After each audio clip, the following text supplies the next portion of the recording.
What it do is Shoboat, the Shoboat, and today we're not talking about LeBron James. Instead, we're talking about his son, Bronny James, who is easily the most famous high school basketball player in the country. He recently put on a good show at the McDonald's All-American game. At the moment, the college that he will be attending is up in the air, but many are banking on him going to the Ohio State University. And speaking of bank, that's what we're going to dig into on this video, because even though Bronny is still in high school, he's making bank. So first, hit that like button on this video, subscribe to the channel, and hit that notification bell so you don't miss the next video. Now, before we can talk about the money that Bronny is making, we have to talk about where it's coming from. So if you've been paying attention to college and high school sports, you know these athletes can now accept NIL deals, NIL, N-I-L deals. Those initials are abbreviations for name, image, and likeness. For years, the NCAA has used the name, image, and likeness of college athletes to promote NCAA athletic programs and drive revenue.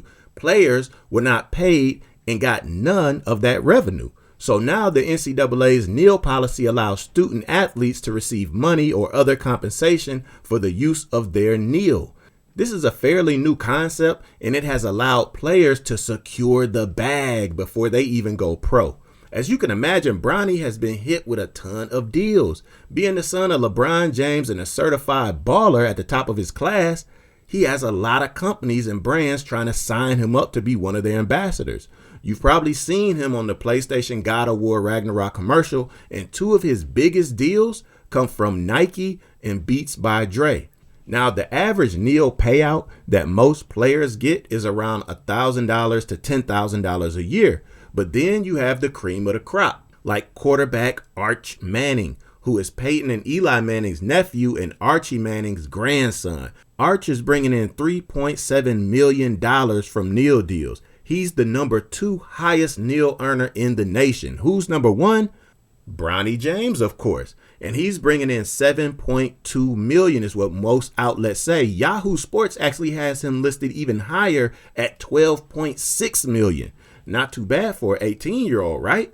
And I love to see it. For too many years, schools raked in millions of dollars by marketing their star players, and those players got none of it, to the point where some of those star players that came from low-income households were on campus struggling. I seen it with my own eyes because the school was not allowed to pay them and also would not allow them to work jobs. So I think this is great for student athletes in general, and I'm from Cleveland, so I'm definitely rooting for Bronny. His progress as a player has been crazy, and I can tell that he's committed to being a future NBA superstar. So let me ask you, do you guys think Bronny can live up to the hype? And what do you guys think about NIL deals? Let me know in the comments, and of course, like the video and subscribe to the channel. Shoboat, I'm out.